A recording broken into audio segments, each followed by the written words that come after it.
Moin, ihr lieben Landratten, willkommen bei Hamburg Hafen Live zu einem ganz entspannten frühen Nachmittagsstream hier aus dem Hansahafen, hier am Hansahöft nahe dem Hafenmuseum.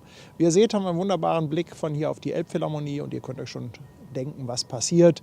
Natürlich, es kommt ein Autofrachter. Ich habe letztens schon gesagt, würde ich gerne mal bei Tageslicht haben, um euch einfach auch mal hier so ein bisschen mehr das Drumherum zeigen zu können. Und heute ist nicht wahnsinnig viel los im Hafen, aber dieser eine Autofrachter, die Grande Colonia, die ist unterwegs, ist glaube ich gerade so über den Elbtunnel geschippert und ich denke mal, wird hier in der nächsten Viertelstunde, 15, 20 Minuten auftauchen. Da gucken wir uns gemeinsam das Anlegemanöver an.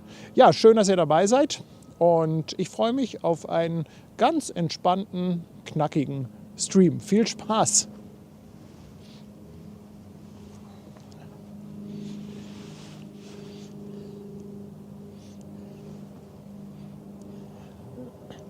Jo, ihr seht, wir haben also hier wirklich einen ganz, ganz tollen Blick. Ihr kennt das ja, nur bisher haben wir es meistens im Dunkeln gesehen, rüber auf die Elbphilharmonie. Das Schöne ist, bei Tageslicht habe ich jetzt auch mal ein Objektiv drauf, mit dem ich etwas näher ranzoomen kann. Und was ich eben gesehen habe beim Aufbauen, war natürlich mal wieder viel zu früh. Wenn ein Beluga bei Airbus landet, der geht also wirklich hier über der Elbphilharmonie runter. Also ich konnte ihn knapp über der Elbphilharmonie sehen. Natürlich etwas kleiner, weil der halt deutlich weiter hinten ist. Aber es war schon ein schönes Bild. Aber ich habe mal nachgeguckt, ich glaube, der nächste Beluga ist erst irgendwie 17 Uhr noch was oder so. Falls ihr da natürlich was entdeckt, dann meldet euch sehr gerne. Ansonsten wird fleißig gestreikt. Heute ist es wieder die Hadak mit den Hafenfähren. Ich habe aber gehört, dass wohl auch bei der HPA noch gestreikt wird. Also ich weiß gar nicht, kann sein, dass der Lotsenversetzdienst auch nur eingeschränkt vorhanden ist. Aber gut, auf jeden Fall hat die Grande Colonia ihren Lotsen bekommen. Insofern, das Schiff ist unterwegs hierher. Und sie wird heute, die Grande Colonia, wird hier an der ersten Position anlegen, beziehungsweise die erste Position ist von der Nummerierung eigentlich die letzte Position. Das ist Oswald Kai 7 und 8 hier hinten. Und da kommt sie hin. Deshalb stehe ich etwas weiter vorne als beim letzten Stream. Hier seht ihr die Stelle, wo dann die Rampe drauf kommt. Und ja, dann können wir so ein bisschen von hinten mal auf die Rampe gucken und mal schauen, ob wir da vielleicht das ein oder andere schöne Bild erwischen.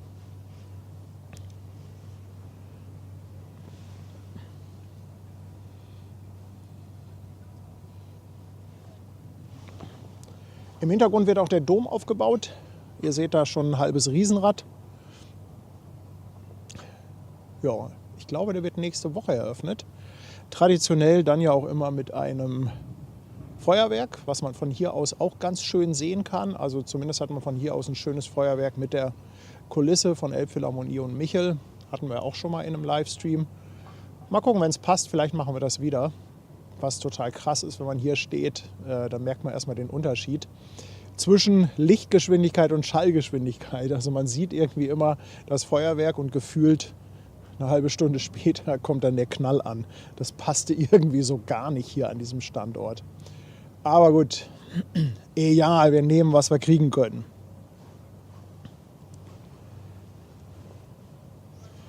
Die Grande Colonia, die wir gleich erwarten. Wir können mal gucken, wo die sich rumtreibt. Heute habe ich ja auch mal hier wieder meinen Wesselfinder angeschlossen. Die ist gerade über den Elbtunnel rüber und braucht noch ein bisschen. Ist jetzt auf der Höhe des Dockland. Wird dann bei Deck 7 vorbeifahren. Und ja, dann werden wir sie irgendwann sehen. Und dann wird sie hier auftauchen. Wie gesagt, ich denke mal so eine Viertelstunde müsste eigentlich ganz gut passen.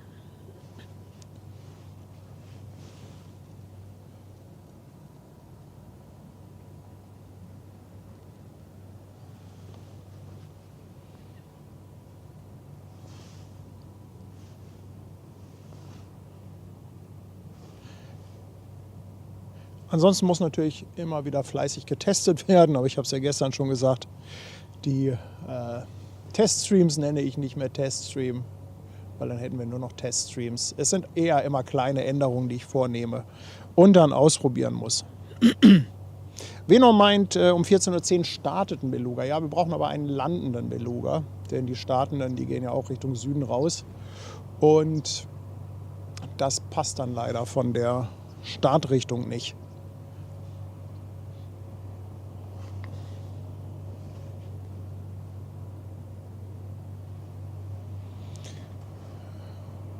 Rolf, ich danke dir vielmals. Rolf haut gleich mal eine Mitgliedschaft raus. Vielen, vielen Dank dafür. Tanja ist auch da.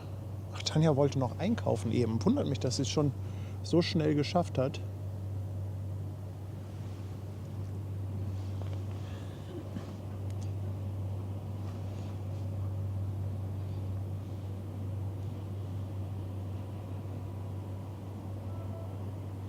Jo, ein bisschen kleiner Beifang ist auch da.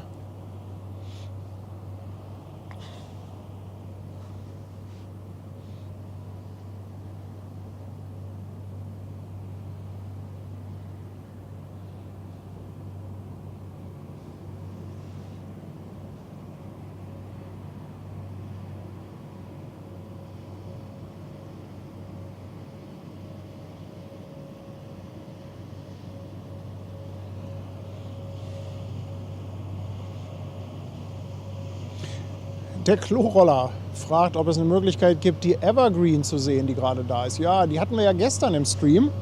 Da bist du leider einen Tag zu spät. Wir hatten gestern ja wirklich einen sehr, sehr schönen Stream mit ganz tollem Licht. Da haben wir auch die Evergreen gehabt und gezeigt. Wenn du selber in Hamburg bist und sie dir angucken willst, dann ist eine gute Option, eine Hafenrundfahrt zu machen. Die Hafenrundfahrten, die fahren normalerweise auch zu den Containerterminals, natürlich zu den dicken Pötten. Das ist immer eine schöne Sache. Und wenn du da selber hin möchtest, dann musst du am besten nach Waltershof. Da kommt man mit dem Bus hin, mit der Fähre jetzt heute nicht, weil die heute nicht fahren. Aber die Fähren in die Richtung fahren auch leider sehr, sehr in sehr, sehr langen Intervallen. Also ich glaube nur einmal die Stunde oder so, wenn sie denn dann wirklich fahren.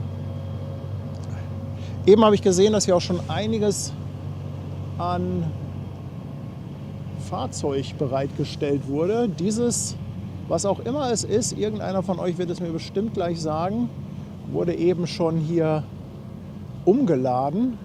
Seht ihr, ist jetzt auf so einem Trailer drauf. Irgendwie wurde das Ding eben da drauf geladen. Kann natürlich sein, oder ich gehe davon aus, dass das Teil gleich auf die Grande Colonia geladen wird. Also gleich ist relativ. Wir haben es ja noch nie gesehen, wie die Fahrzeugtransporter beladen werden. Trixie meint, wäre eine Unkrautspritze. Felder düngen. Ah ja, okay. Eine Feldspritze. Ja, es sind sehr, sehr viele landwirtschaftliche Maschinen, die man hier immer sieht. Also wenn wir mal etwas weiter gehen. Da Klaas aus Hasewinkel. Werdet ihr mit Sicherheit auch wissen, was das ist. Wartet da auch schon. Und wenn wir mal etwas weiter gucken, ja, da steht nur eine Zugmaschine und da haben wir einen Trecker, auch von Klaas. Also wahrscheinlich einiges, was da dann nachher verladen wird.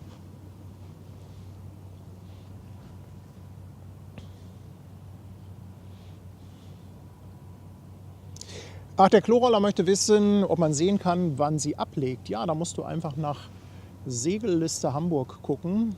Die Hala gibt eine sogenannte Segelliste raus. Die kannst du auch öffentlich einsehen. Ist im Prinzip wie so eine riesige Excel-Tabelle. Und da kannst du dann gucken, wann die Schiffe wieder ablegen. Da kannst du nach dem Schiff auch suchen. Kannst einfach sagen, Ever Arm, tippst du ein. Und dann siehst du eine Sollabfahrtzeit. Und diese Sollabfahrtzeit, das ist dann eventuell die Zeit, wo es rausgeht. Musst du aber, wenn es noch lange hin ist, würde ich das auf jeden Fall ab und zu mal gegenchecken, weil die Zeiten sich gerne auch mal ändern.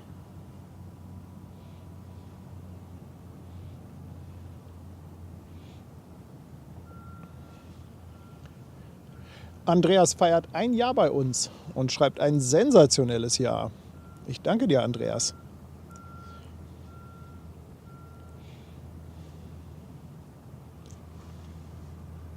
Ach, interessant. Guido meint, die Treckersparte hat Klaas von Renault übernommen. Aha. Interessant. Interessant.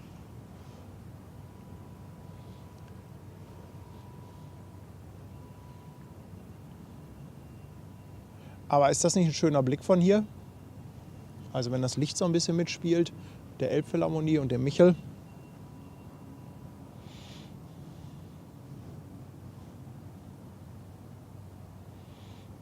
Ach, Renault Agri hieß es mal. Okay. Und da soll noch mal einer sagen, dass man hier nichts lernt bei uns. Der allwissende Chat. Ich liebe ihn.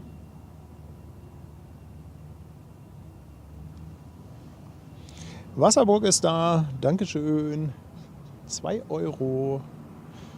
Herzlichen Dank und liebe Grüße. Ja, ich habe erstmal ein neues HDMI-Kabel rausgesucht. Ich hoffe, dass diese Blitzstreifen unten rechts in der Ecke jetzt weg ist, zumindest bei der Hauptkamera, falls euch da was auffällt. Und ihr das gestern gesehen habt, dann könnt ihr das gerne mal sagen. Onkel Roman möchte wissen, ob man von hier aus Deck 7 sehen kann. Nein. Nein, also was wir sehen können hier ist das Atlantikhaus, das ist hier das rechte Hochhaus. Dann haben wir in der Mitte den Astra Tower und links daneben das Empire Riverside. Und Deck 7 wäre jetzt aber noch ein Stückchen weiter links. Da ist aber jetzt eine Mauer, beziehungsweise da ist auch ein Gebäude vor. Deck 7 ist ja nicht ganz so hoch, das ist ja jetzt nicht so ein mega Hochhaus, das sind 7 Etagen. Das können wir leider von hier aus nicht sehen.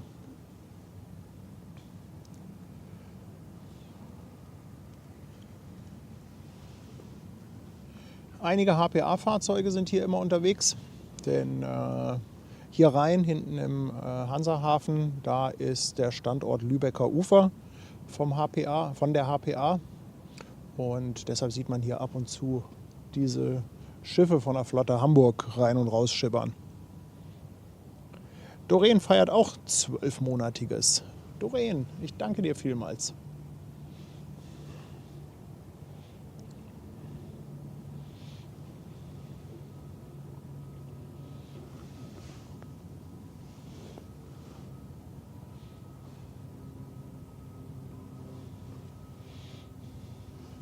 U3, ja, U3 im Hintergrund, genau.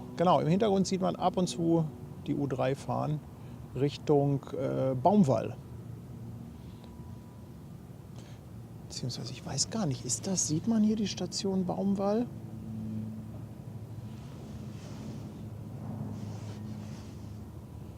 Also da...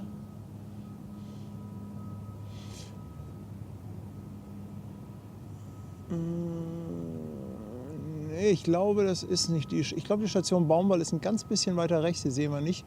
Aber man sieht hier zumindest diese Hochbahntrasse. Louisiana Star liegt da, ist noch nicht auf Tour. Da, wo die Louisiana Star liegt, das ist der sogenannte City Sportboothafen hinter der Louisiana Star. Da hat auch Elas die Liegeplätze. Und wenn ihr mal mit eurem Sportboot nach Hamburg kommt, hier übernachten wollt, dann könnt ihr euch beim City Sportboothafen anmelden und bekommt da einen Liegeplatz in wirklich exzellenter Lage.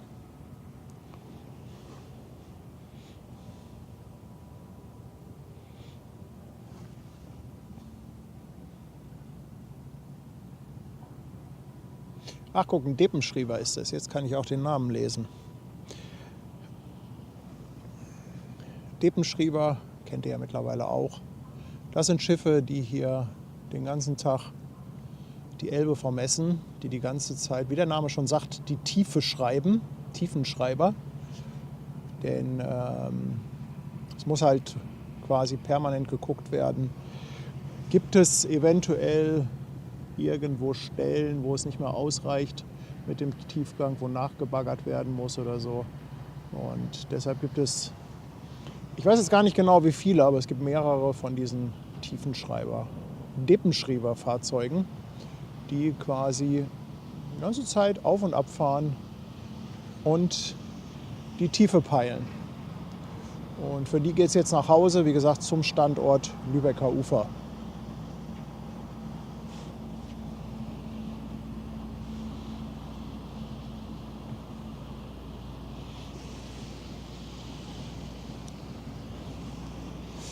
Ja, und ich habe gerade Elas gesagt. Da kommt Laila angefahren.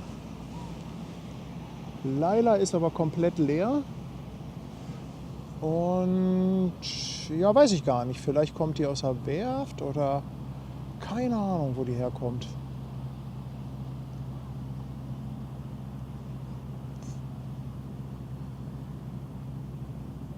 Mit Laila hatten wir, glaube ich, unsere allererste Tour mit Elas.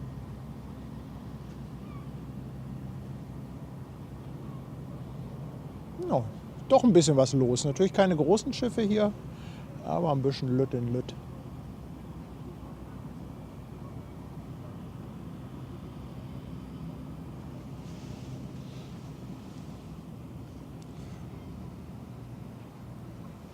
Und da kommt auch schon der nächste HPA-Dampfer.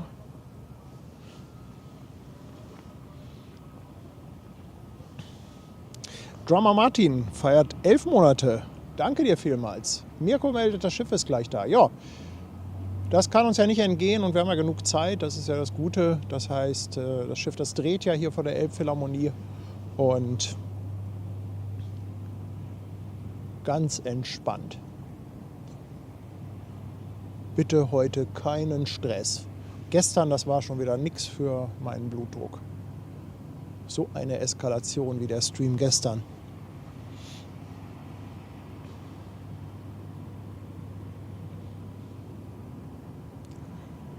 Ja, diese HPA-Flotte Hamburg-Schiffe, sehr charakteristisch immer. Haben immer diesen weiß-beigen Aufbau, meistens einen blauen Rumpf. Außer natürlich sind Sondereinsatzfahrzeuge. Ne? Ihr wisst ja, Feuerwehrfahrzeuge werden auch von der Flotte Hamburg gemanagt. Und wobei die Prag und die Dresden, das sind ja die beiden etwas kleineren Mehrzweck-Löschboote, die haben auch diese Farbgebung von der Flotte Hamburg. Guck, ist auch ein Deppenschreiber 1. Nur die Branddirektor Westphal, die ist natürlich rot, Feuerwehrrot.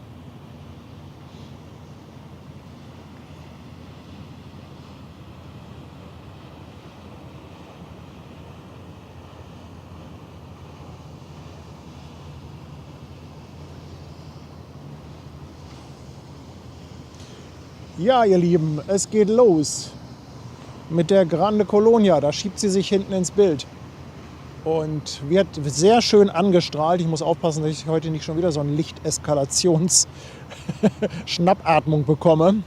Ich sage erstmal Danke an den lieben Wolfgang, der 10 Euro per PayPal raushaut. Ich danke dir, Wolfgang. Danke, danke. Und T. Kerber, auch seit 12 Monaten dabei.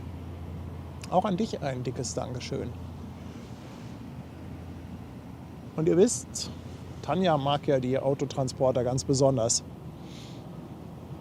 Wahrscheinlich wegen der Assoziation mit einem Schuhkarton. Und Frauen und Schuhe, wisst ihr ja. Das ist kein urbaner Mythos. Das ist einfach Fakt.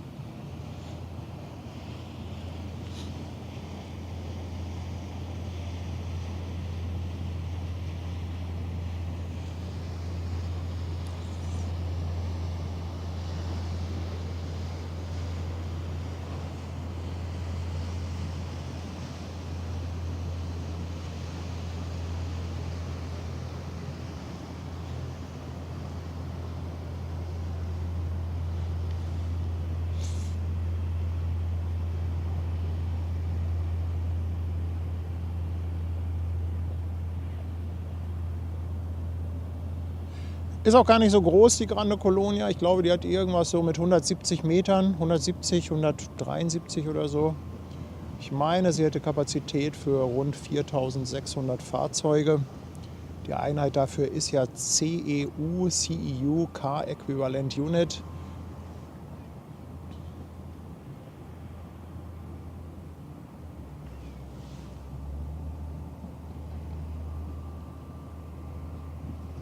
Ach, ist das nicht herrlich mit der Elbphilharmonie? Herrlich. Bullforce, ich danke dir vielmals für dein Prime Sub. Danke für 6 Monate.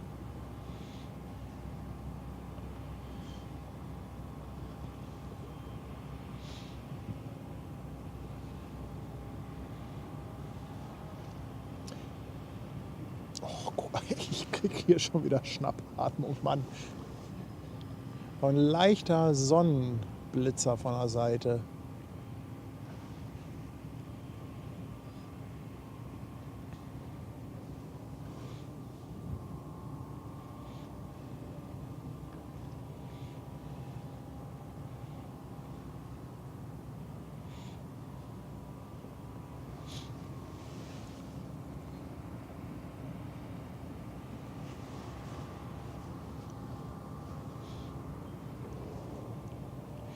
Ich wiederhole mich da auch immer wieder gerne. Dieser Standort hier ist einfach ganz, ganz toll, vor allem im Sommer, wenn es ein bisschen warm ist.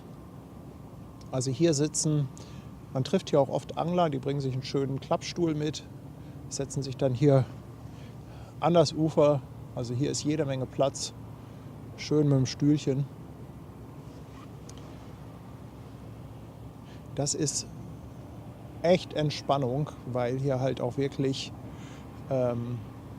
doch sehr, sehr wenig Publikumsverkehr ist. Also selbst an einem Samstag oder Sonntag, wo die Landungsbrücken aus allen Nähten platzen, ist man hier eigentlich ganz alleine oder relativ alleine.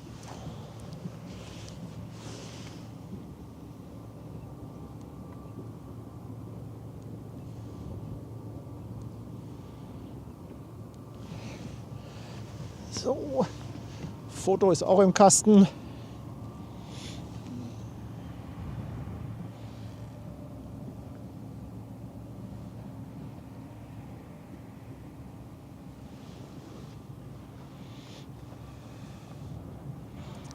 Thomas schreibt, jetzt müsste Fabio Wittmann noch mal den Backflip auf der Elfi machen. Ja, das war heute Morgen in den Medien. Ne? Da hat irgendwie, ich weiß nicht, ob das gestern war, also irgendwie die Tage, hat jemand einen Stunt gemacht. Ich glaube, irgendwie mit dem Fahrrad, so ein Rückwärtssalto auf dem Dach der Elbphilharmonie. Und als ich eben aufgebaut habe, da dachte ich auch, Mensch, wie geil wäre das eigentlich, wenn wir das zufällig im Stream erwischt hätten.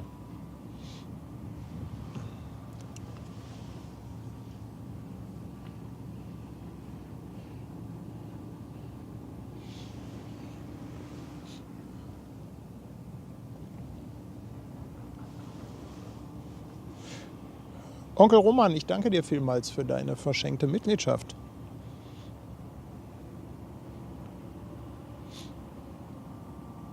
Oh, und jetzt direkt, guck mal hier, direkt vor Michel.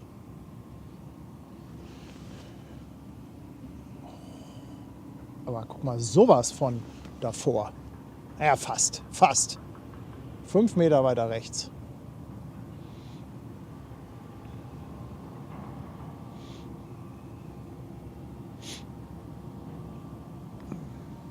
Lockdown, ich kann dir gar nicht sagen, unter welcher Flagge die Grimaldi fährt. Da müsstet ihr mal kurz nachschauen.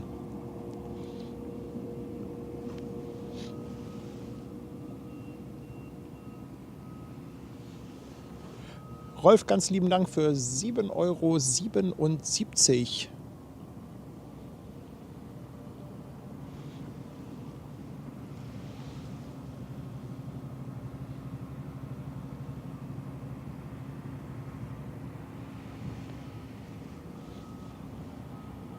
Italienflagge, sagt ihr. Okay.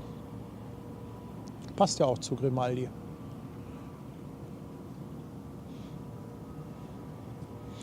John, danke dir. 5 Sterne Deluxe-Aufnahme. Ja, eben war noch ein Tacken besser. Jetzt könnte noch einmal kurz die Sonne rauskommen. So einen kleinen Sonnenstrahl. Das wird jetzt echt toll aussehen.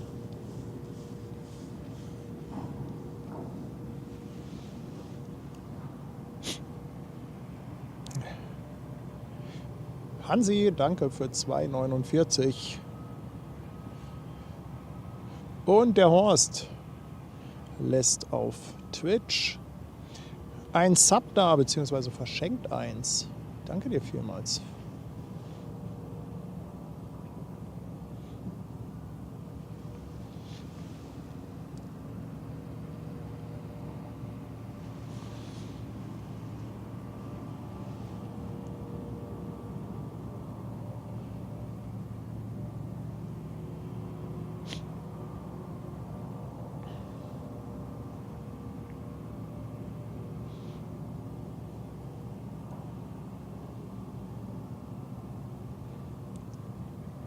Hey, Lack lecker.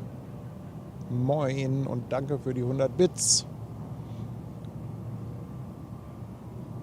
Oh, ich lese gerade, einige von euch kommen nach Hamburg jetzt am Wochenende. Euch dann auf jeden Fall mal viel Spaß.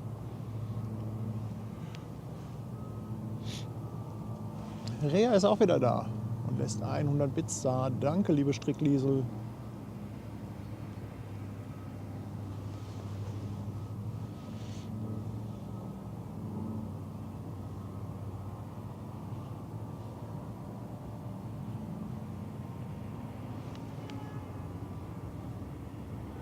Es sieht fast aus, als ob die jetzt erstmal da hinten einparken wollen. Der Heck geht doch ein ganzes Stück zurück.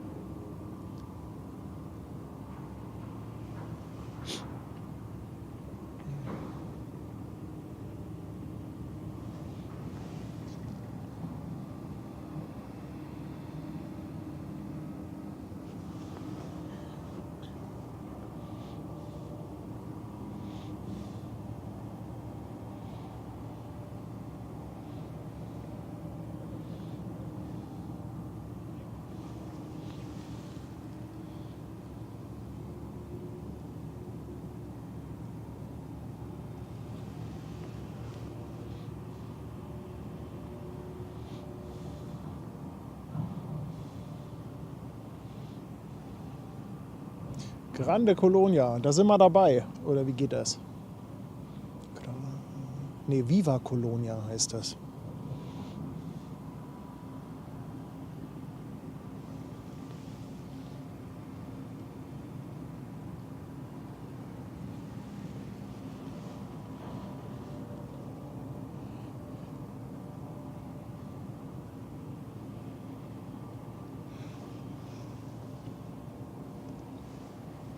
Der Himmel möchte aber auch gerne wieder ein bisschen Drama machen. Guckt euch das mal an. Sehr, sehr schönes Wolkenbild.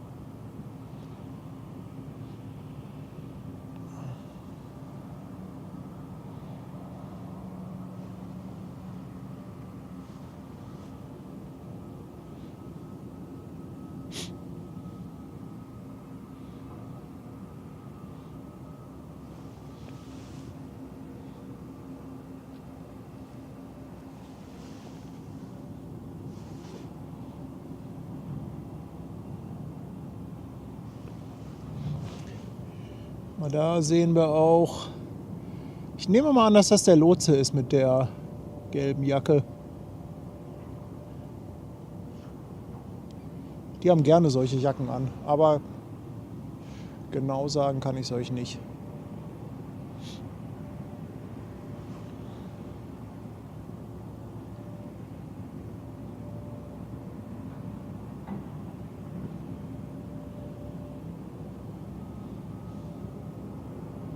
Yvonne möchte ein Emoji für dramatischen Himmel. Aber gibt es für Himmel nicht auch irgendwie so Standard-Emojis schon jede Menge?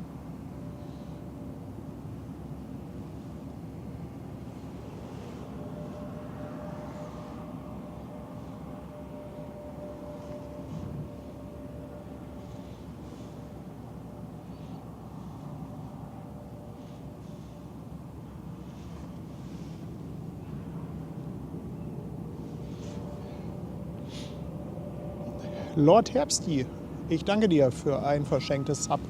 So, und jetzt sieht man auch, eben hat das so ein bisschen getäuscht, aber die haben genug Platz da. Jetzt kommt das Heck rum. Und hier gleich an der Kaikante vorbei, dann können Sie die hier hinten reinziehen.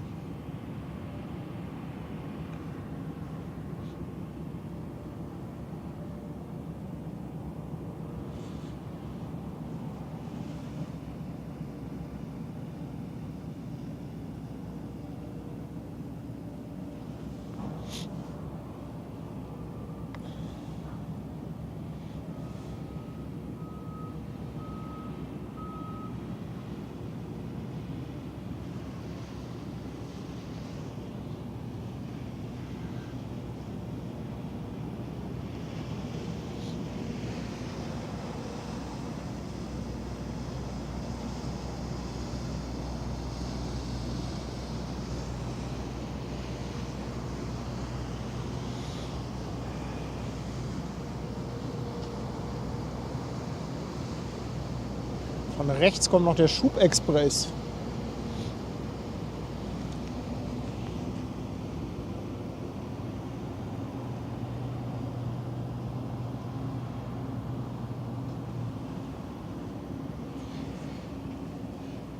Johannes, ganz, ganz dickes und liebes Dankeschön für 10 Euro mit Grüßen aus Radebeul nach Hamburg. Ich grüße Radebeul bei Dresden zurück. Oh, guck mal, ein schönes Wimmelbild. Herrlich. Oh, oh.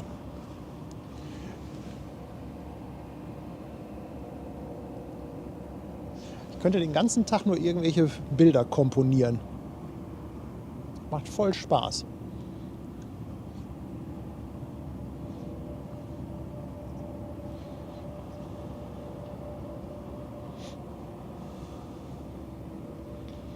Ja, Wahnsinn. Spontaner kleiner Teststream und doch wieder jede Menge von euch dabei. Ihr seid echt sensationell. Da haben wir auch die Rampe.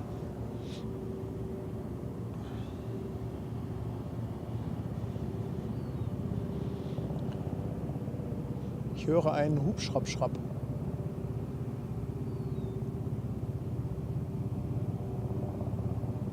Ach, ja, kommt links. Kriege ich, glaube ich, nicht rein. Aber wahrscheinlich könnt ihr wieder am Geräusch erkennen, was das für einer ist.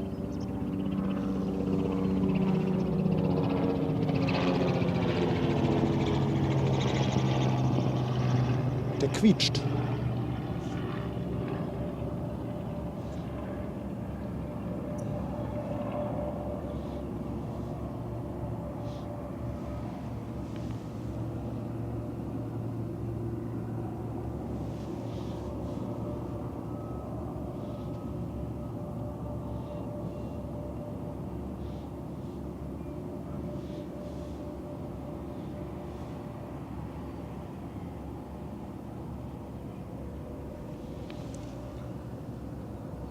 Auf geht's zum Liegeplatz.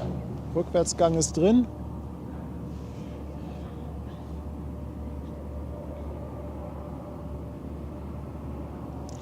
Jetzt hoffen wir mal, dass meine Informationen richtig sind und sie auch wirklich hier direkt vorne an den Liegeplatz geht und nicht hinten reingezogen wird. Dafür würde ich nämlich jetzt komplett falsch stehen.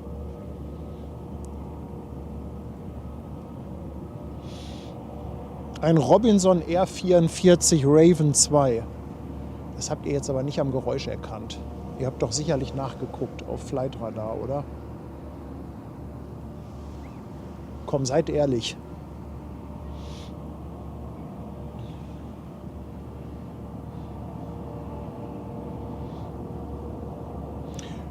Der Hype Train ist mal wieder unterwegs gewesen.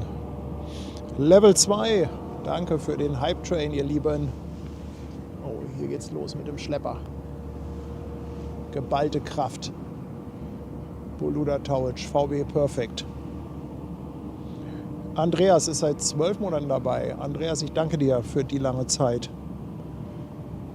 Und er schreibt, der Dampfer kann 2500 bis 4800 Pkw laden, je nach Anordnung und Größe. Ja, ich hatte 4600 gelesen irgendwo. Aber danke nochmal für die Zusatzinfo. Und man sieht auch, dass die Colonia ordentlich mithilft. Da sehen wir ein bisschen Schraubenwasser.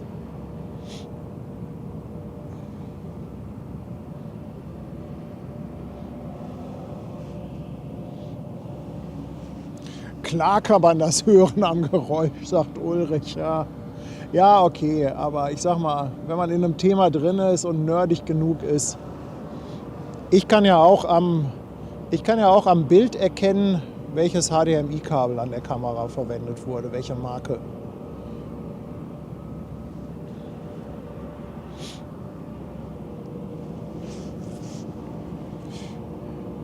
Christa ist seit 13 Monaten dabei. Christa, ich danke dir vielmals.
Vorne der Schlepper hat schon losgemacht und kommt jetzt zum Drücken auf die Seite.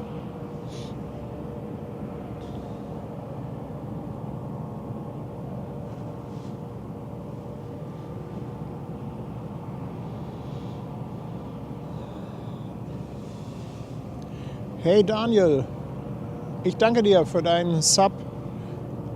3 Monate ist er schon dabei. Danke, danke, danke, mein Lieber.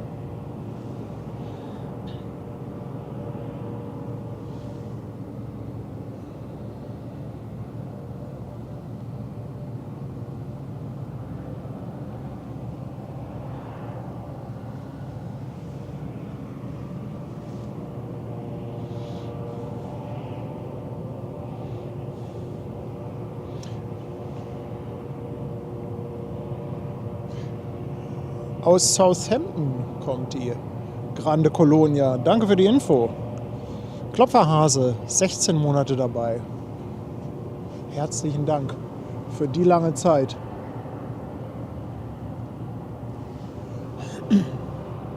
Na, bereitet der da oben die Rampe schon vor? Oder quarzt der nur eine?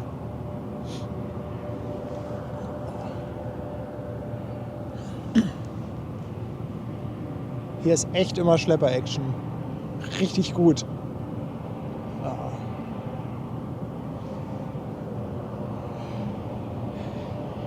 Ui, Überfall, Überfall. Wir wurden geradet. 15 Raider kommen rüber von Anto Juric. Moin, ihr Lieben. Hüpft an Bord. Schön, dass ihr da seid. Hier im Hamburger Hafen.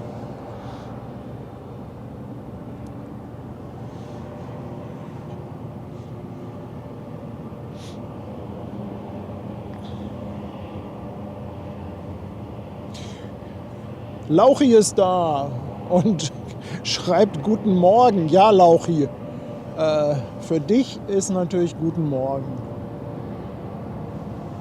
Wer Lauchi nicht kennt, El Lauchinator ist der Wingman von Rainer Druckverlust.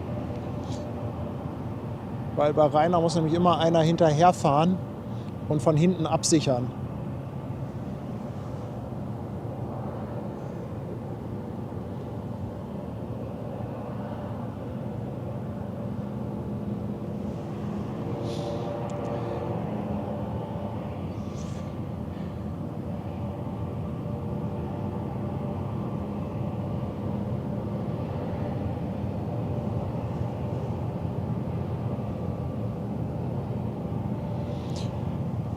Joachim, ich danke dir vielmals für 10 Monate bei uns auf dem Kanal. Toller Stream, schreibt er, wie immer. Danke, danke.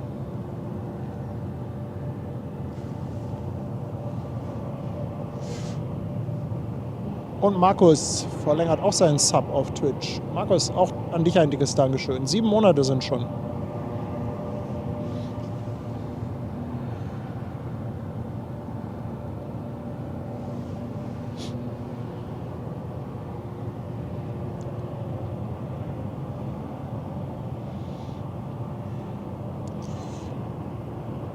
Da ist Malte, unser Kanalsteuerer. Ja, Malte hatte ja erst überlegt, ob er heute nach Hamburg kommt, aber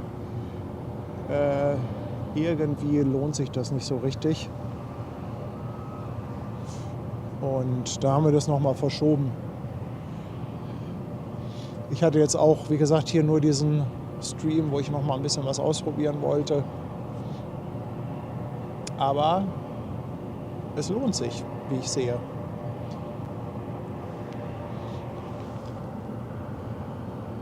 Leinen werden festgemacht. Irgendwo läuft da auch schon ein Festmacher rum. Ah ja, da.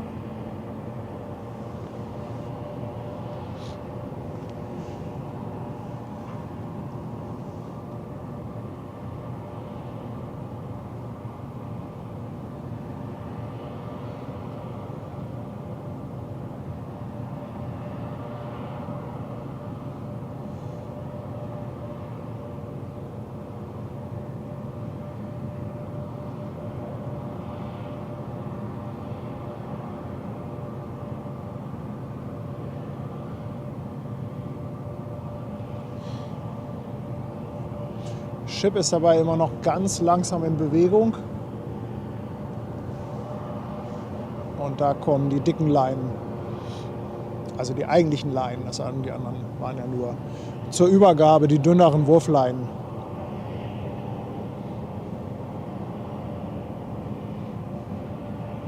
Merle, ich danke dir für deine Speicherstadt-Mitgliedschaft. Herzlichen Dank. Ich glaube, 1 Monat war das, ne? Ich habe es gerade leider übersehen. Auf jeden Fall ein dickes Dankeschön.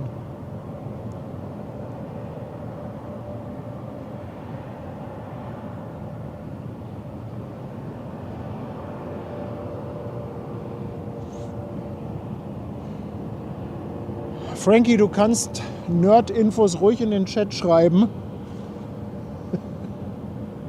Ich glaube nicht, dass du dafür gesteinigt wirst, aber wenn es zu nerdig ist, kann es auch sein, dass du einfach ganz plump ignoriert wirst.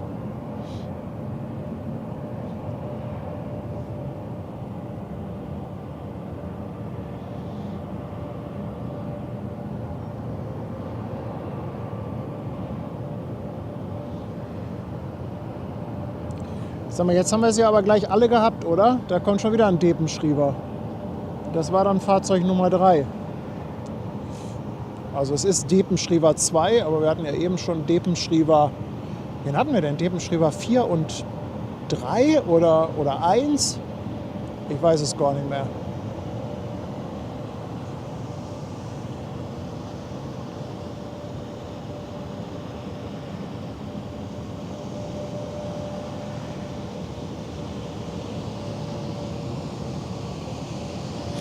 Guido, ich danke dir. Einfach mal so. 2,22. Dankeschön.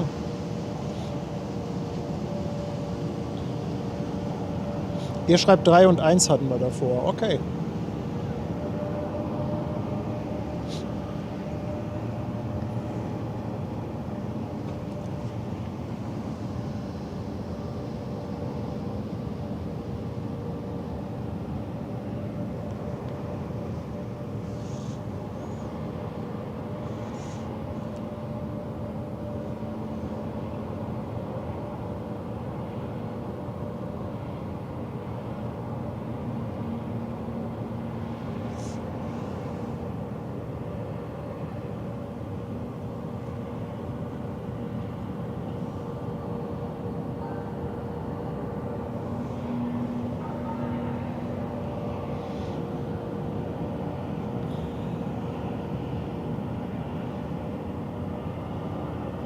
Ach, Frankie, so nerdig ist das doch gar nicht. Er sagt nur, er hat sich die neue Apple TV-Generation gegönnt und jetzt klappt es auch mit 4K 60.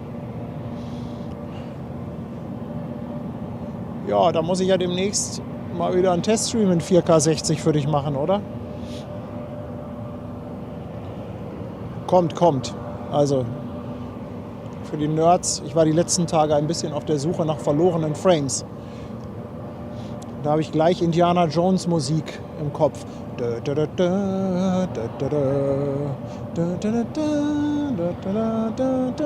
Paddy auf der Suche nach den verlorenen Frames. Aber ich habe ein paar gefunden.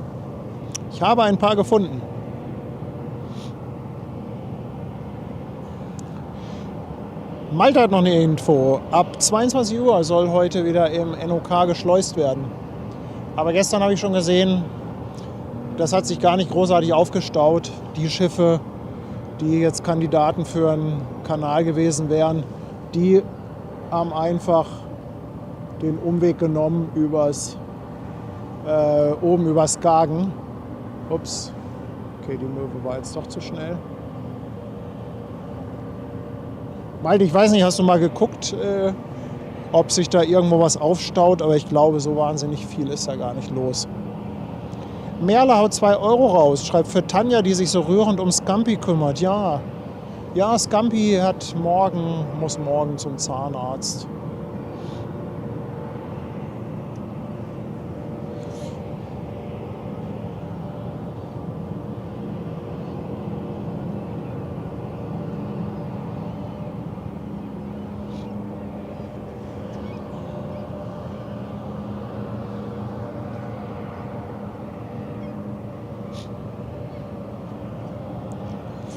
Ein paar Frames waren am Elbstrand, einige im Rüschpark und manche mussten aus der Elbe gefischt werden.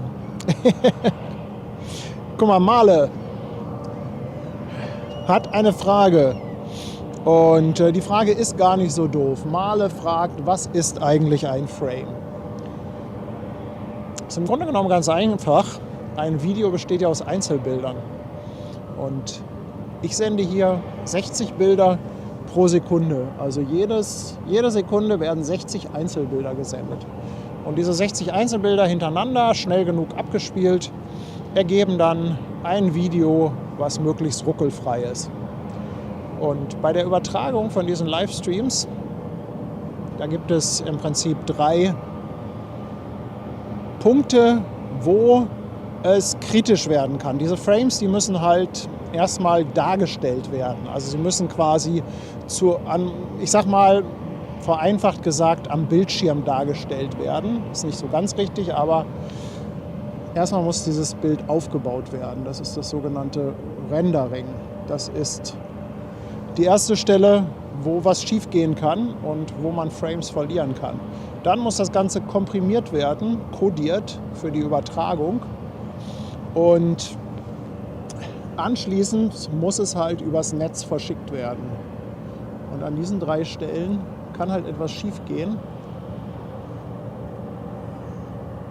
Das einfachste und nachvollziehbarste Problem ist, wenn es Schwierigkeiten mit dem Mobilfunknetz gibt und die Datenübertragungsrate nicht ausreicht, dann hat man halt einen Frame-Verlust, ja, weil man nicht genug Datenrate hat. Aber spannend wird es halt bei den anderen beiden Stellen. Und da hatte ich jetzt in den letzten Tagen ein paar kleine Probleme. Aber ist auch alles Meckern auf hohem Niveau. Also es war jetzt nicht so eine Ruckelpsychose, die man gar nicht gucken konnte. Guido, ich danke dir für 5 Euro. Und er schreibt, melde heute stolz und betroffen 1440p mit 60. Ja. Sehr schön, dass das funktioniert. Ja, Kräuterhexe meint, auf dem Neckar wird auch gestreikt.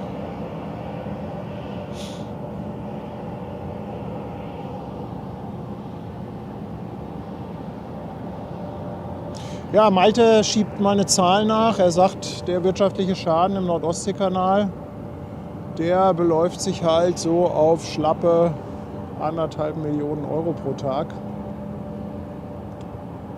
Und was ich ehrlich gesagt an dieser Geschichte so ein bisschen unschön finde, ist, dass halt eine kleine Personengruppe den ganzen Betrieb lahmlegt und dann aber zum Beispiel halt auch die Kanalsteurer betroffen sind, die werden ja volumenabhängig bezahlt. Also die kriegen ja dann Kohle, wenn sie ein Schiff steuern. Steuern sie kein Schiff, kriegen sie keine Kohle. Und das finde ich ehrlich gesagt ein bisschen unschön, dass die quasi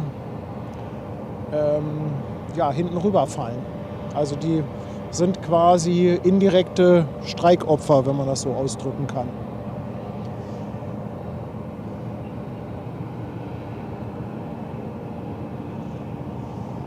Machen wir ein bisschen heller das Bild. Guck, die telefonieren da mit dem Kabel dazwischen.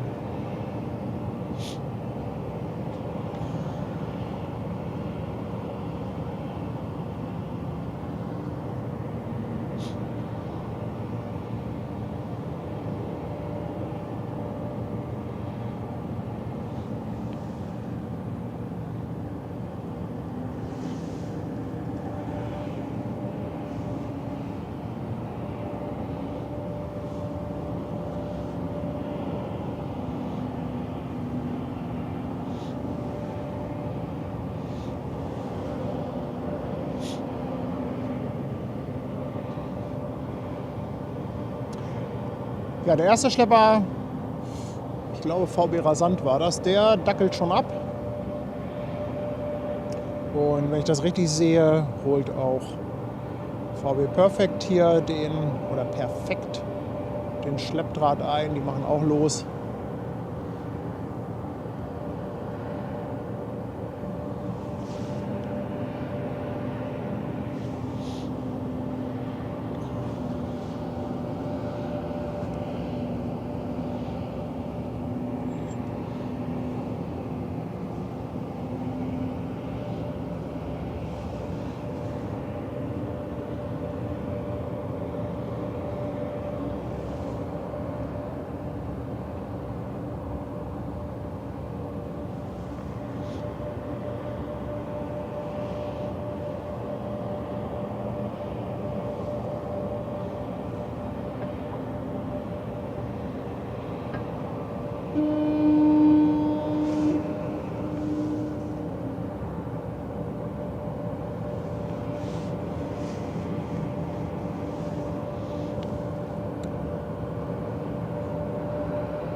Heute gibt es mal ein 360 von VW Perfect. Lieben Gruß.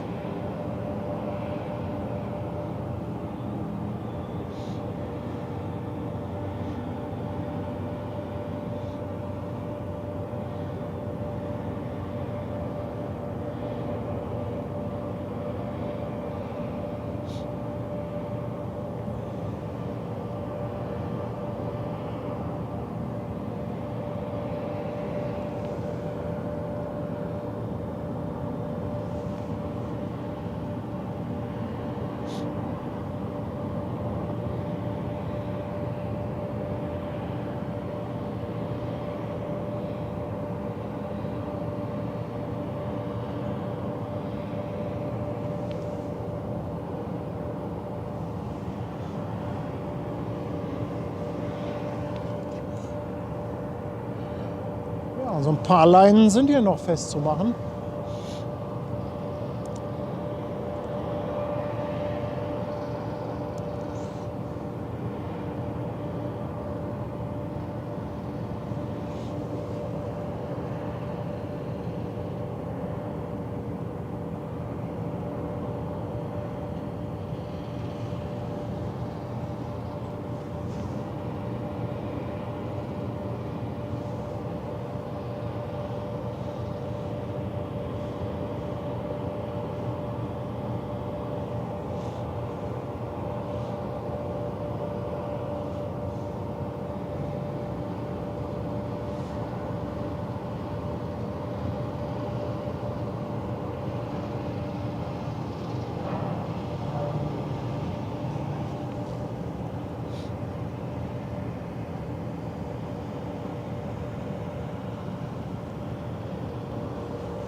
Sag mal, kann das sein, dass die es heute besonders eilig haben und die Rampe da schon aufgeht?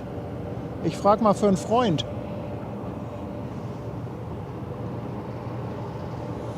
Transformers. Die Rampe. Oh, Jannik hat es auch entdeckt.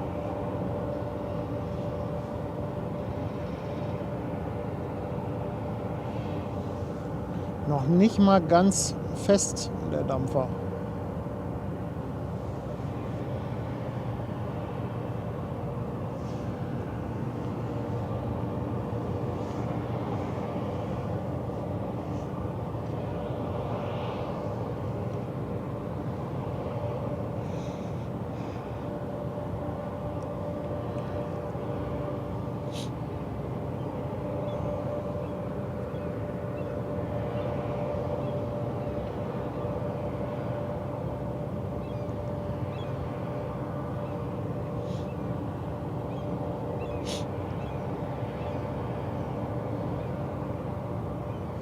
Unten am Schiff die Öffnungen. Das ist eine gute Frage, was das für Öffnungen sind.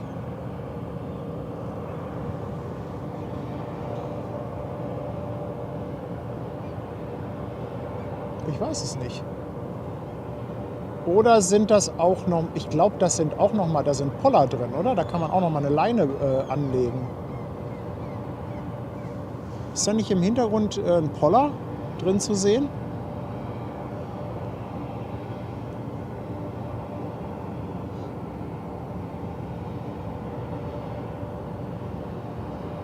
So.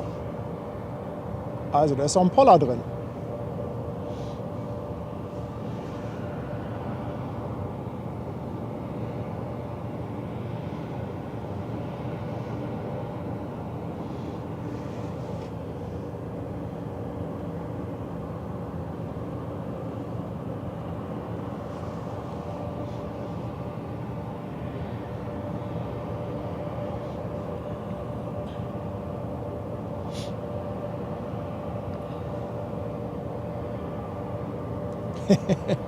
Vom Tollerort zum Pollerort. Habt ihr heute wieder einen Schalk im Nacken?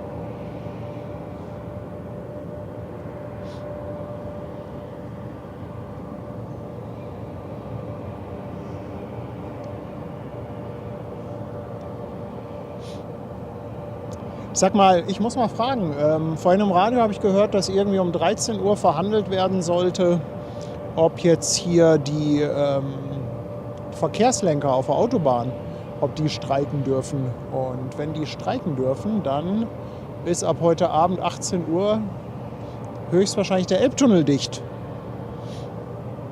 Das könnte dann ja auch den guten Rainer betreffen. Der muss dann wahrscheinlich den Umweg hier durch die Stadt fahren, über die A1. Habt ihr da zufällig was gehört, wie das ausgegangen ist?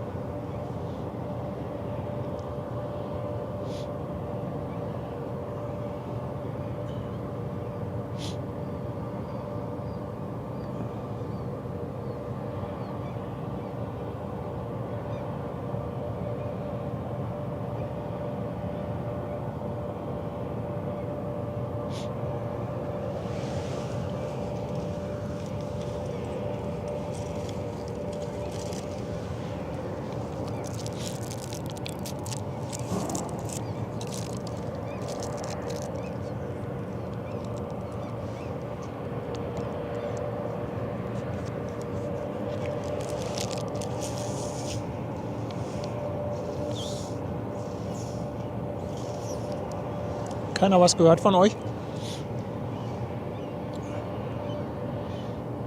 Also laut Radio sollte um 13 Uhr die Verhandlung sein.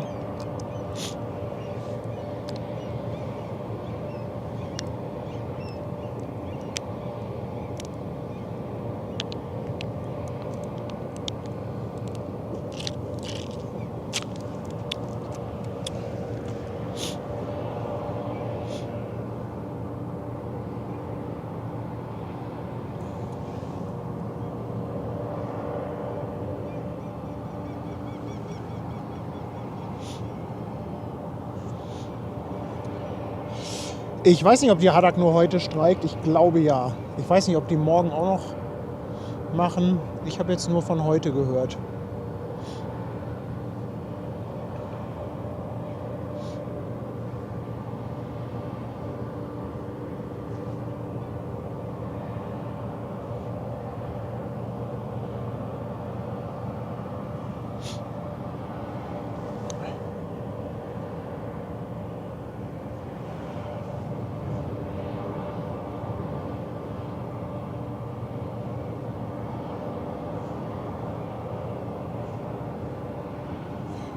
Müssen die da irgendwas verriegeln eventuell oder damit die Rampe komplett runtergeht?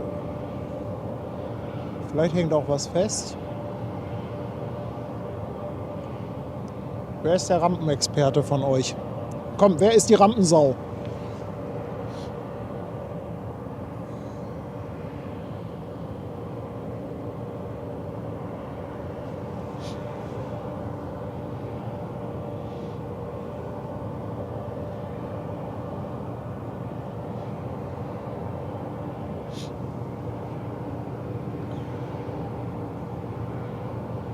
Jetzt geht das weiter.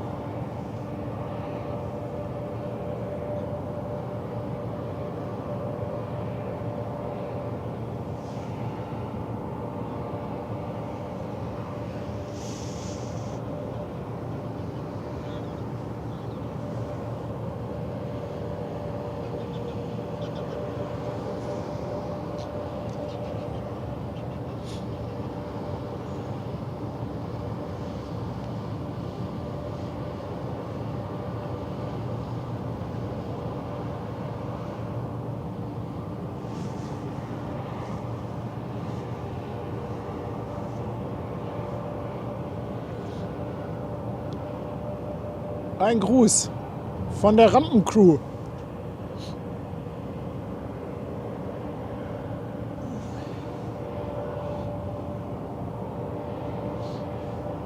Genau, die müssen sich da hinstellen damit Gewicht auf der Rampe ist und der Knick rausgeht. Ja, ganz genau. Ganz genau.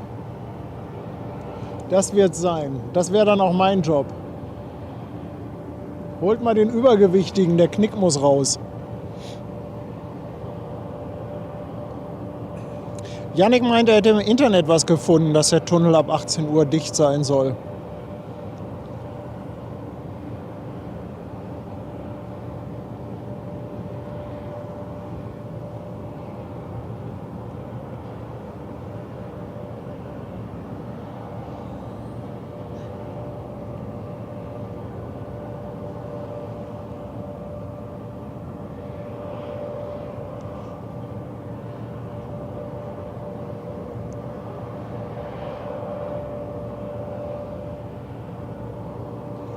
Oder war das der Lotse? Das kann natürlich auch sein.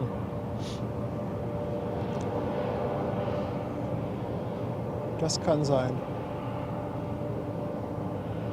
Das würde ja auch Sinn machen. Der ein oder andere Lotse schaut ja ab und zu mal rein bei uns.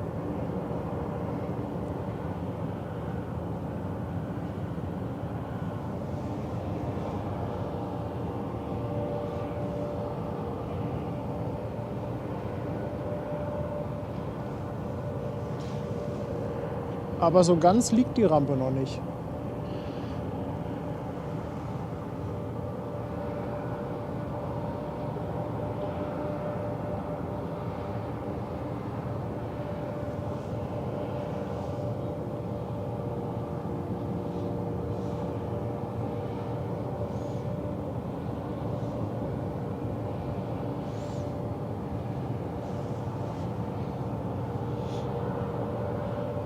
Tanja fragt, ob ich bis zum Löschen bleibe. Nee, ich glaube nicht. Ich glaube, das wird zu frisch. Es ist doch echt ungemütlich heute.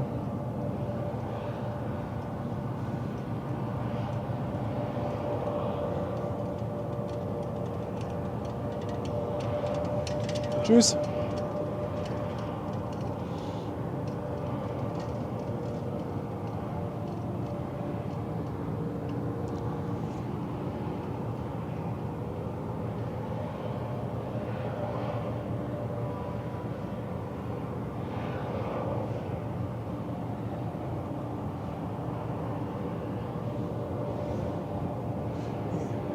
Jetzt kommt Dennis wieder.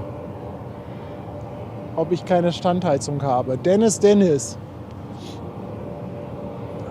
Du Cheater. Chipspotting aus dem Auto mit laufender Standheizung.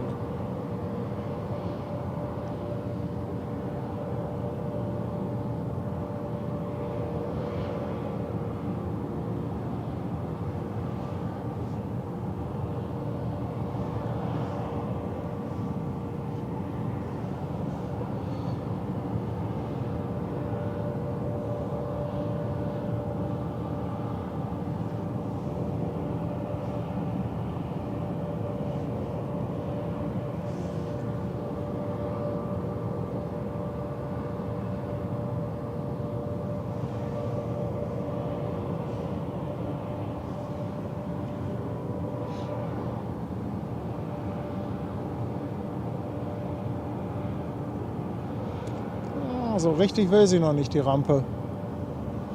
Oder aber die warten noch, guck mal, die Leinen, die sind ja noch nicht hundertprozentig fest. Da ist noch Bewegung drin. Also ich könnte mir gut vorstellen, dass die einfach, jetzt kommt die Rampe.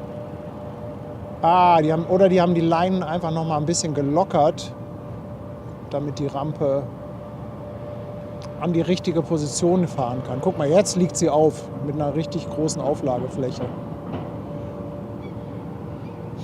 Ja, wahrscheinlich muss das halt schon relativ genau sein und darum haben die wahrscheinlich die Leinen jetzt noch mal ein bisschen gelockert.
Die machen das ja auch alle nicht zum ersten Mal.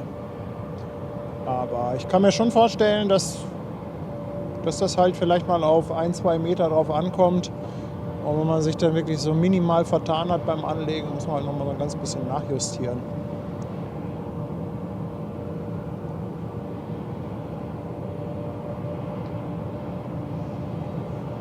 Es wird erstmal ein Geländer gezogen, damit das auch alles abgesichert ist.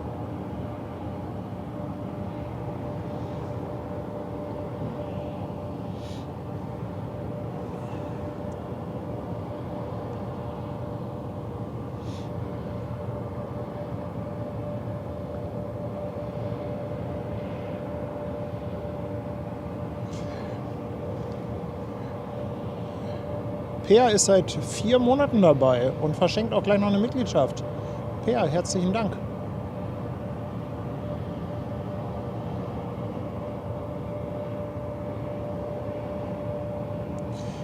Wenn man mal wüsste, wie lange das dauert. Aber guck mal, da kommt das erste Auto. Glaube aber nicht, dass der lädt. Das sieht aus wie irgendjemand, der zum Terminal gehört oder keine Ahnung. Weiß das jemand, was das für ein Fahrzeug ist?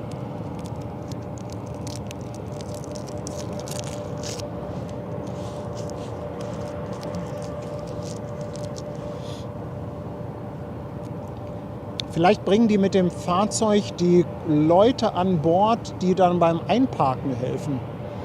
Also die haben ja, also ich habe mal so eine Reportage gesehen aus Bremerhaven und das sind ja Teams. Einmal Fahrer, die Fahrzeuge fahren, aber im Schiff sind halt auch ein paar Leute, die das Ganze einweisen. Vielleicht sind die das. Könnte ich mir vorstellen. Aber haut mal raus, wenn ihr das wisst.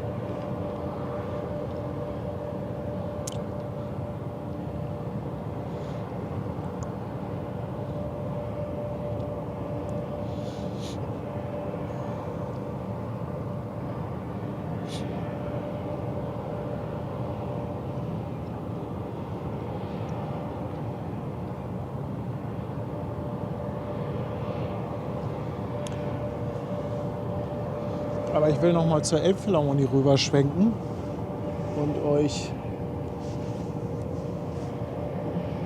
dieses Licht nicht vorenthalten.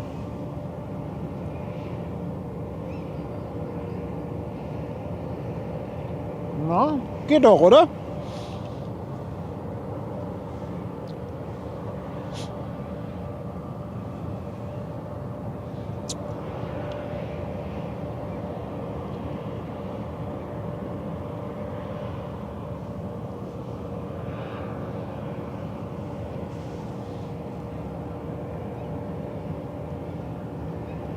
Da ist bestimmt auch schon wieder ordentlich was los auf der Besucherplattform.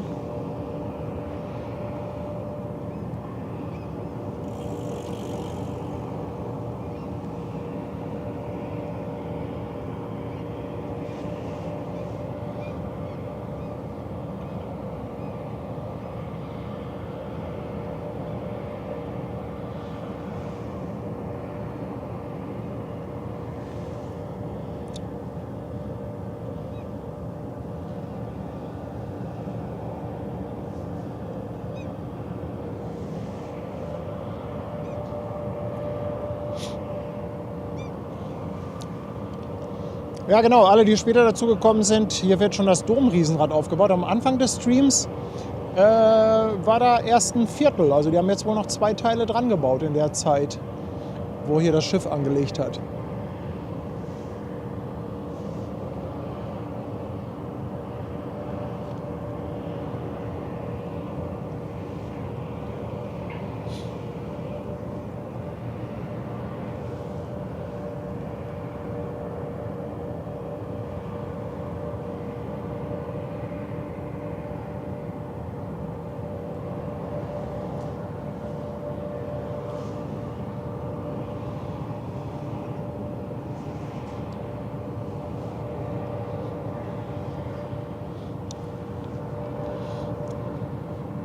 Der Peter feiert auch 10-monatiges. Peter, ich danke dir.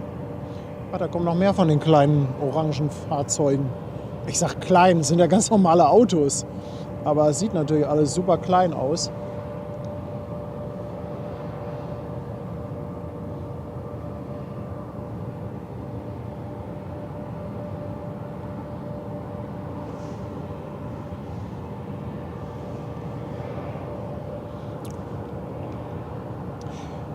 Peter feiert 10-monatiges.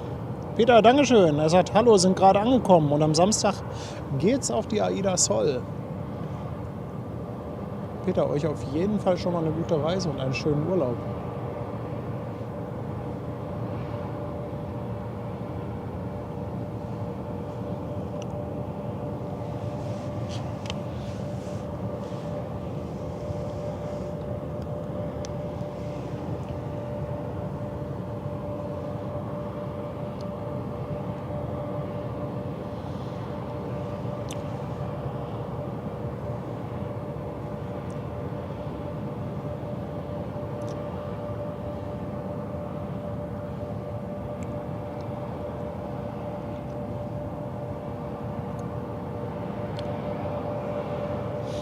Ja, ihr Lieben, erfahrungsgemäß dauert das eine ganze Weile, bis das dann hier losgeht. Was kommt denn da? Ach nee, ich dachte gerade, der will drauf fahren.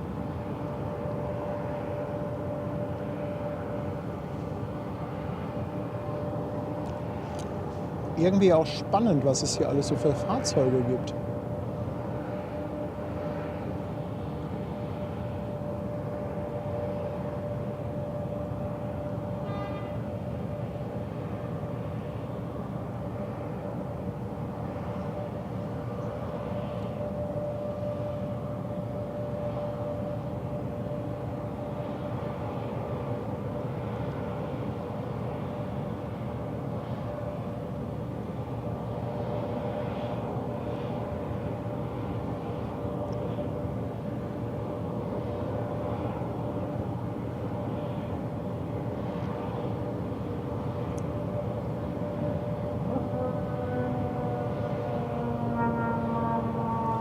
Was ist das denn für ein Geräusch? Ach, das ist ein Flugzeug über mir. Ich habe mich voll erschrocken. Fällt mir hier die Kamera gleich aus der Hand. Was ist das denn für eine Kreissäge?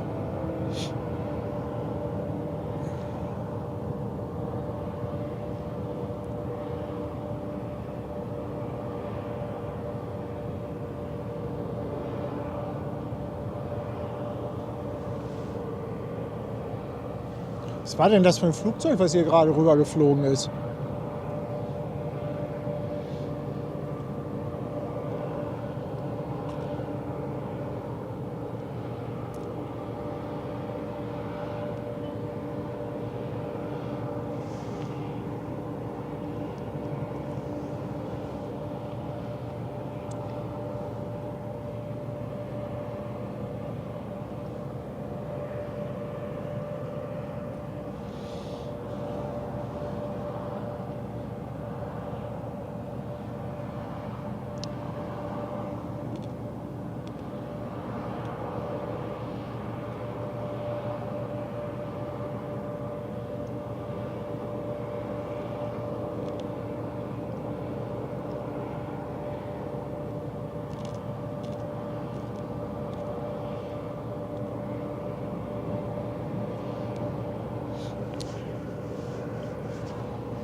Noch einer rein.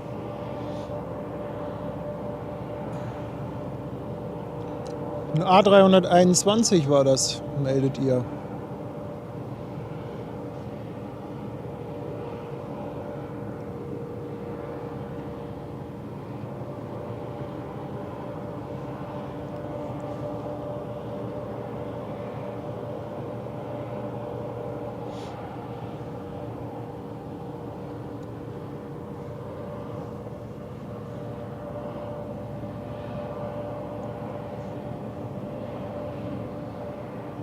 Ja, guck mal, da sitzen nämlich auch eine ganze Menge Leute drin. Ich schätze, dass die innen drin irgendwie beim Einparken und Einweisen alle helfen.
Also hier tut sich nicht wirklich was. Ach doch, da tut sich was. Der holt was raus.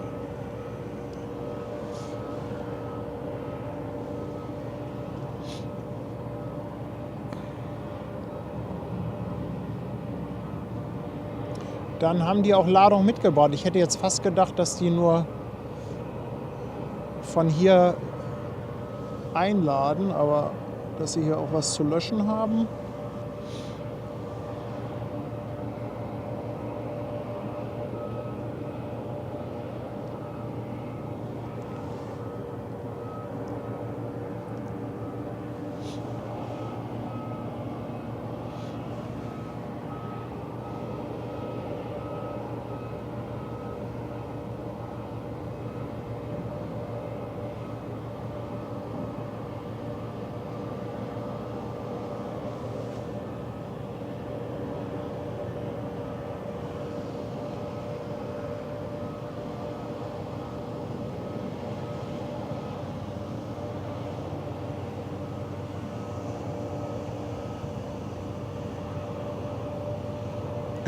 Ja, genau, da ist ein neues Objektiv für mich drin.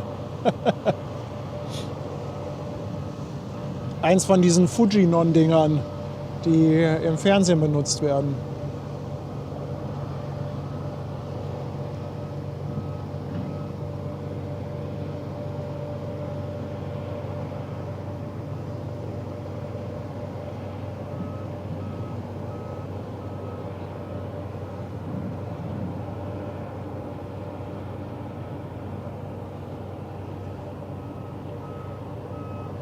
Oder eine Powerbank, ja.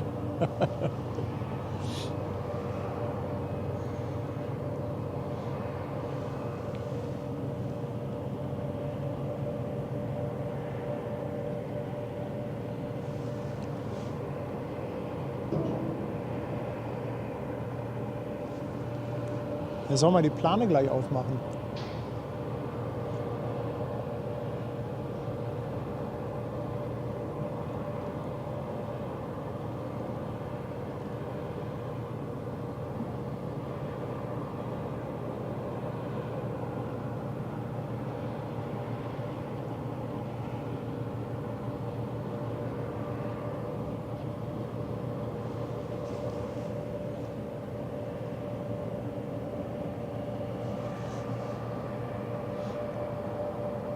Ja, der wird den da wohl erstmal abstellen.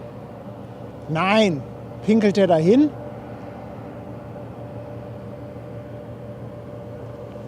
Nein, der hat doch da jetzt nicht hingepinkelt, oder?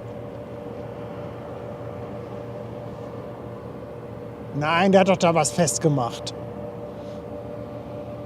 Das kann ich mir nicht vorstellen.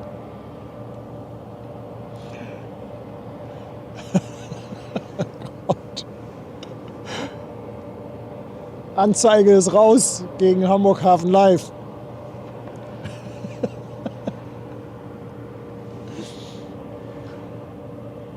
Oh Mann. Ja, aber wenn es nötig ist, wenn es dringend ist, ich kann das durchaus verstehen.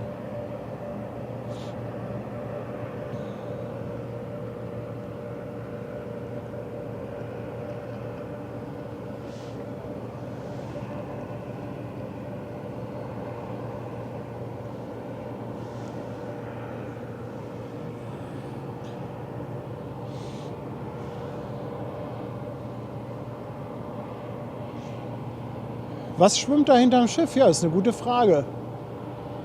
Das ist eine gute Frage, was da hinterm Schiff schwimmt. Ich gehe mal drauf. Ist das noch irgendwas von alleine oder?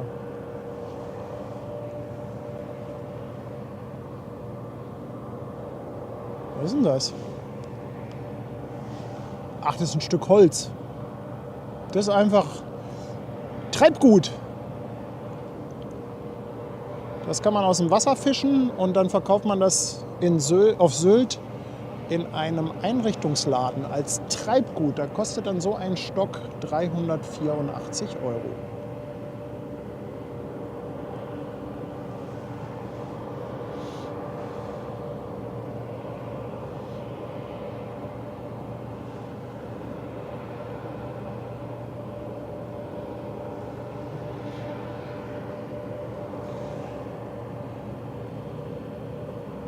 anscheinend erstmal der...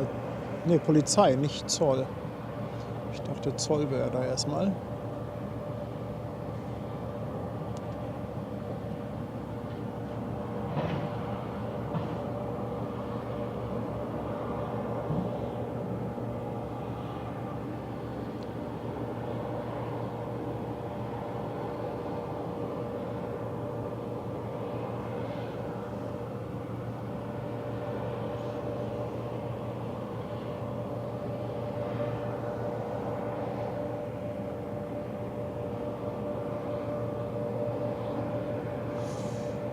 So, der hat die Einweiser alle reingebracht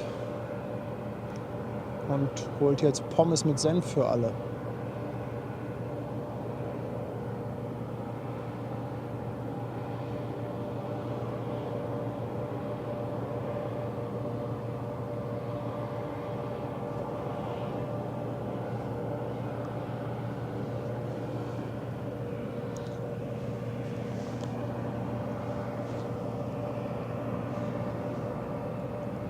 Irgendwie ist das alles wie in so einem, wie im Miniaturwunderland, nur in groß.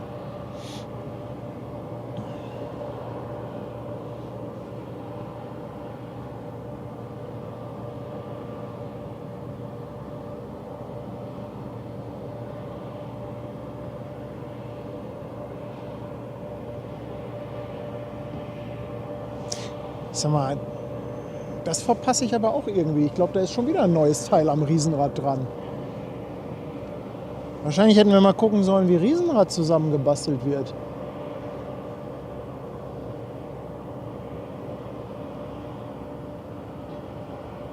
Das wäre ja noch Spannung pur gewesen. Die Spannung, die hätte die Luft zerschnitten.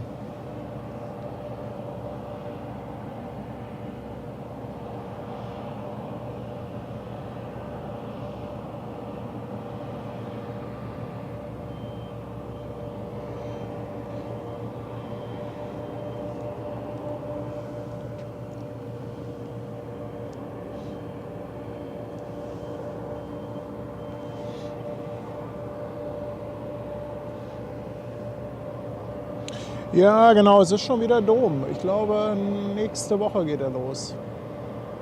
Oder geht der morgen? Nee, morgen geht er nicht schon los, ne? Kann mal jemand schnell das Datum nachgucken, ab wann der Dom losgeht? Ich würde sagen, nächste Woche erst. Sonst wären die heute schon fertig mit Aufbau.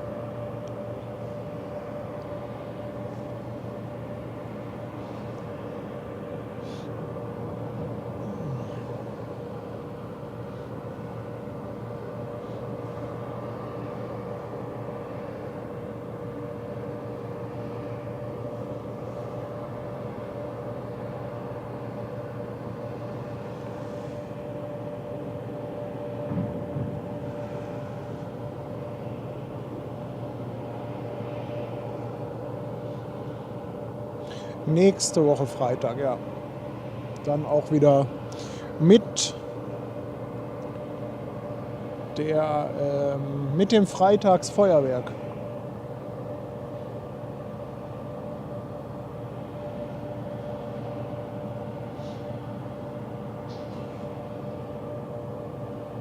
Können die jetzt nicht mal ein paar von den großen Maschinen da drauf fahren?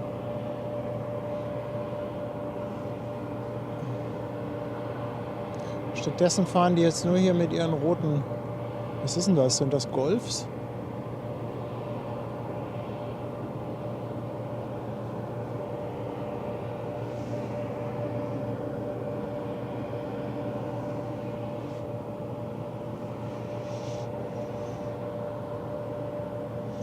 Jens Peter, ich danke dir. 5 Euro. Er schreibt, was für ein super interessanter Stream. Ja, ich habe ja immer das Gefühl, dass es irgendwie dann sich alles so hinzieht und ein bisschen langweilig wird. Aber anscheinend ist das ja doch nicht so uninteressant, hier so das Treiben im Hafen zu beobachten und anderen Menschen bei der Arbeit zuzugucken. Melanie schaut uns von der Elfi aus zu. Melanie, bist du oben auf der Aussichtsplattform? Sollen wir mal gucken, ob wir dich ins Bild bekommen? Wenn du auf die äußerste Ecke gehen würdest, zu uns gewandt ist, Dann könnten wir mal versuchen, ob wir dich rankriegen.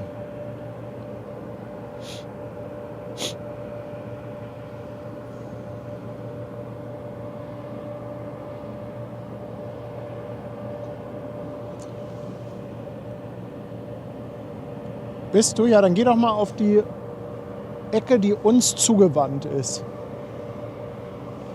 Dann gucken wir mal. Also, Elbphilharmonie. Melanie.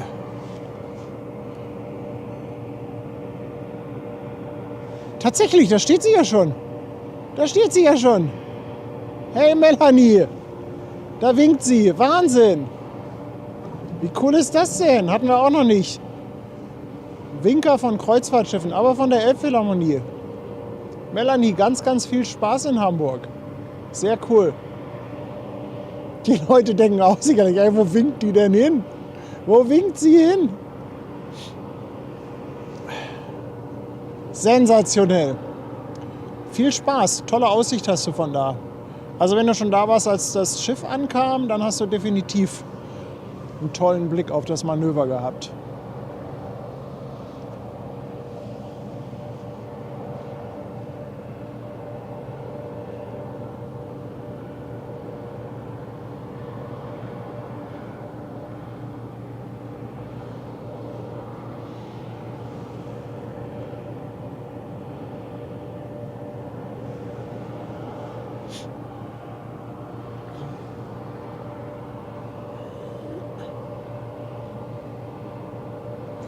Iris Abicht auf der kleinen Hafenrundfahrt.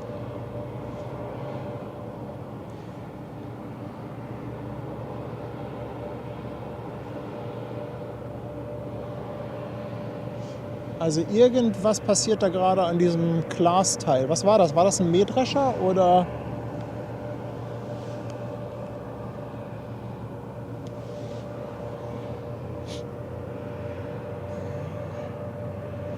Wahrscheinlich setzen die sich da jetzt auch nur rein, weil ihnen kalt ist. Ein Lexion 8800. Irgendjemand hat eben im Chat geschrieben, 500.000. Grüße aus Fuhlsbüttel kommen rüber vom Sven. Moin Sven, ich danke dir für 20 Euro. Ja, fahr drauf den Otto. Am besten mit Wheelie.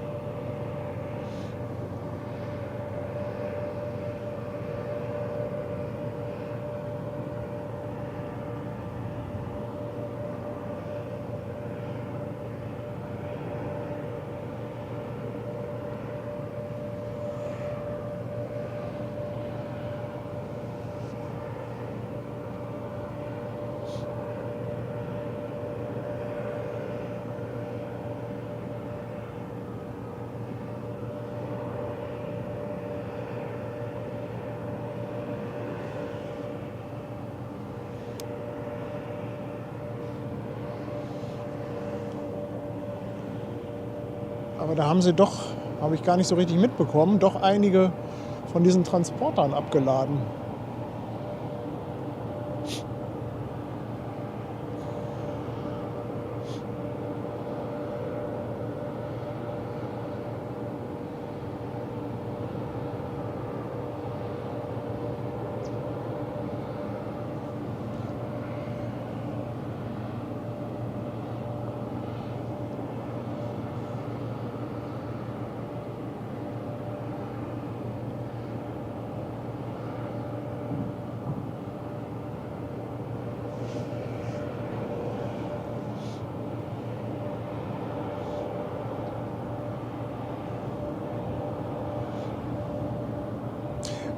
Jens meint, 500.000 passt nicht, eher 800.000. Jens, das sind dann aber schon solche Zahlen und Dimensionen. Das ist für mich alles nicht greifbar. Aber irgendwas tut sich an dem 800 Millionen Dollar Teil. 800.000. Es fährt.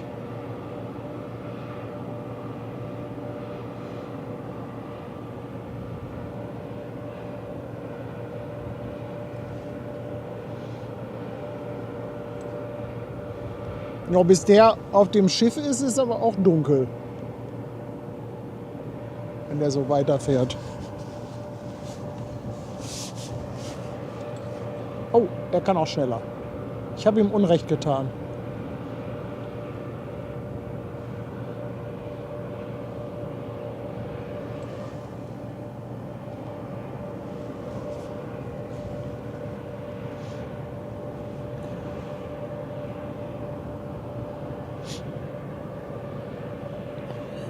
Oh nein, jetzt steigt er wieder aus, Mensch. Ich dachte, er fährt jetzt weiter.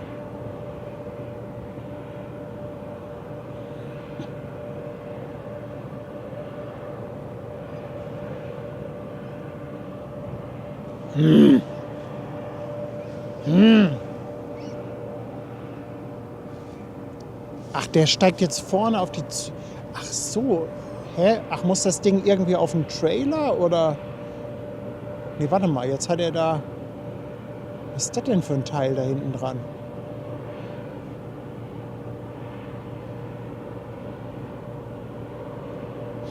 Ah. Ja, sind alles Sachen, die habe ich noch nie gesehen. Ich lerne auch gerade.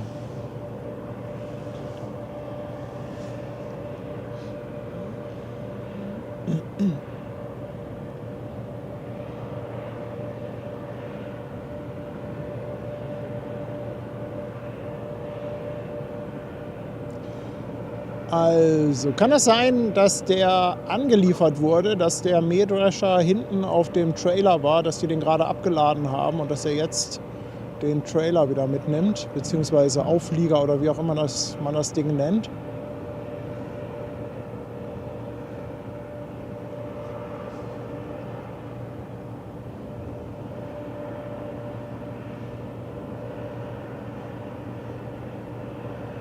Ich könnte mir vorstellen, dass es so in der Art gewesen ist.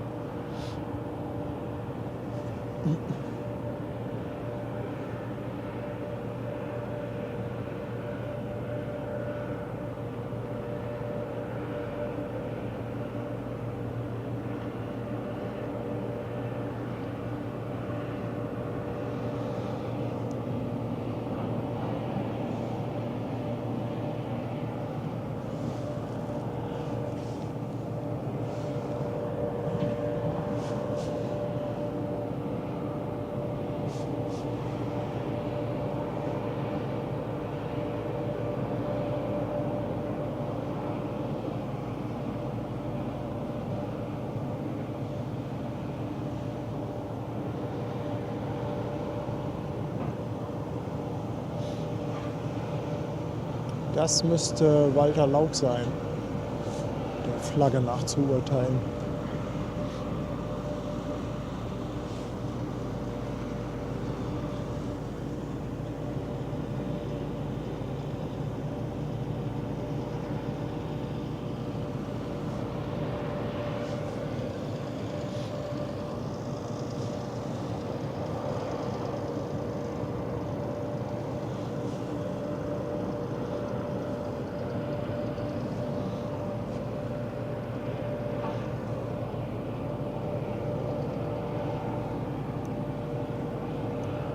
Also da kommt aber doch einiges raus jetzt an Fahrzeugen. Ich will mal einen Moment auf der Rampe bleiben.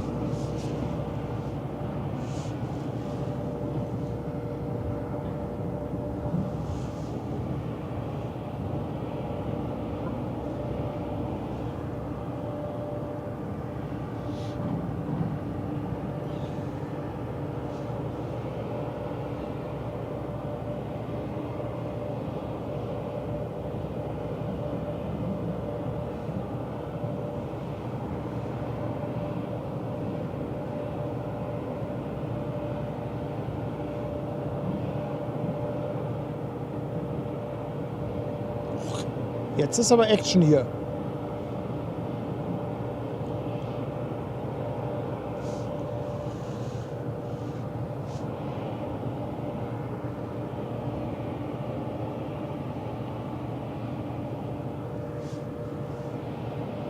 Ihr wisst sicherlich, was das alles für Fahrzeuge waren. Ich bin da weitestgehend raus. Opel Manta würde ich erkennen.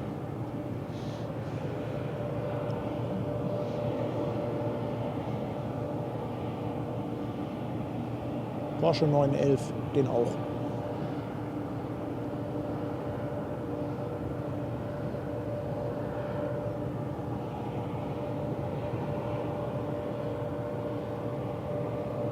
Ich dachte, es geht jetzt Schlag auf Schlag.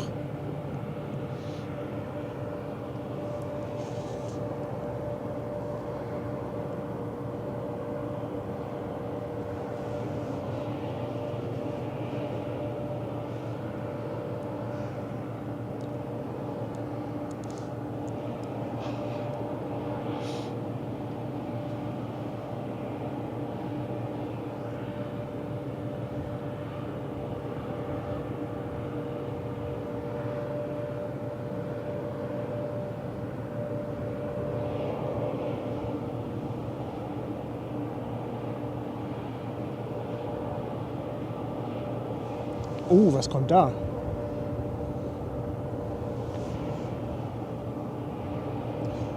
Kranwagen, Wagenkran, ein Fahrkran.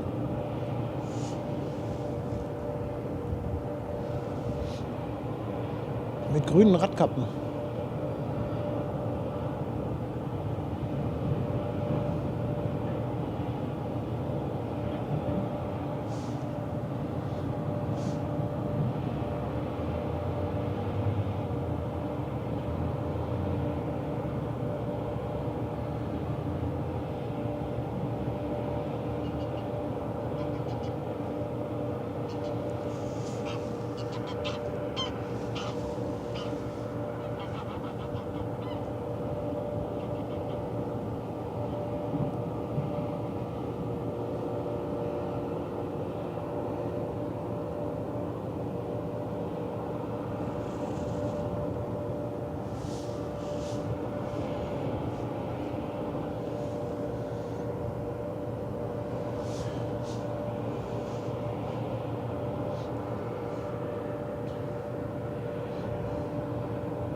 Ja, ihr lieben Landratten, ich muss gestehen, es wird ein bisschen kalt hier.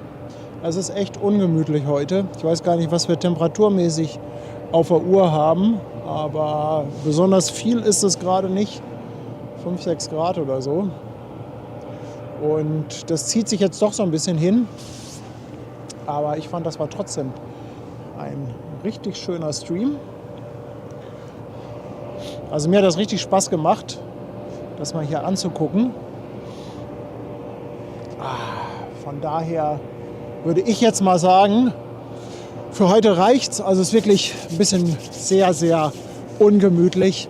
Aber trotzdem ein paar schöne Bilder. Ich hoffe, es hat euch gefallen. Vielen Dank, dass ihr wieder dabei wart, dass ihr uns wieder ordentlich unterstützt habt, den ganzen Kanal mit Spenden, mit Mitgliedschaften.